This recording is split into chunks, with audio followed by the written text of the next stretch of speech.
తిరుపతి సంఘటన జరిగినప్పుడు ఆ రోజు ఏం జరిగిందో కూడా ఒకసారి మనం తెలుసుకోవాలి అధ్యక్ష.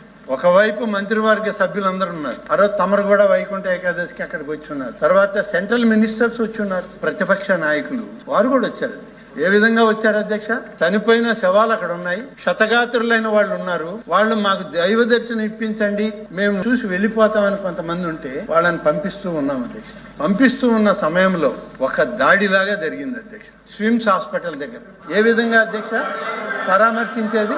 తిరుపతి స్విమ్స్ హాస్పిటల్ కి అధ్యక్ష, స్విమ్స్ హాస్పిటల్ మీదకి, బర్డ్స్ హాస్పిటల్ మీదకి దౌర్జన్యంగా దాడి చేసే విధంగా జై జగన్ అనే నినాదాలతో ఉప ముఖ్యమంత్రి గారు కాన్వాయ్ పోతుంది. 5 నిమిషాలు ఆగండి అని చెప్తే పోలీస్ అధికారుల్ని మెడబెట్టి నెట్టి జనంతో హాస్పిటల్ ధ్వంసం చేశారు అధ్యక్ష.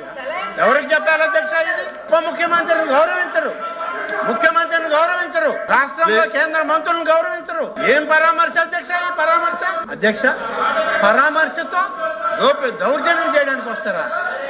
హాస్పిటల్ ని దుర్మార్గంగా హాస్పిటల్ ధ్వంసం చేస్తారా? జరిగిన సంఘటన మీద అడగండి, చెప్తాం.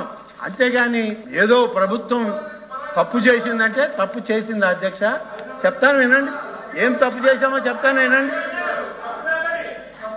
ప్లీజ్ కూర్చోండి, వినండి.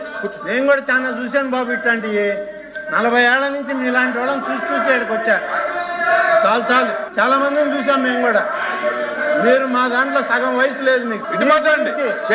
ఎత్తిపోయిన పార్టీ గురించి మాట్లాడే పరిస్థితి నాకెక్కడ మంత్రి గారు దిగజారు లేను, మీలాగా దిగజారు లేను నేను. అర్థమైంది? మంత్రి గారు నాకంత ఓపిక ఓర్పు కూడా లేదు. మంత్రి గారు మిమ్మల్ని చాలా మందిని చూసి వచ్చాను నేను.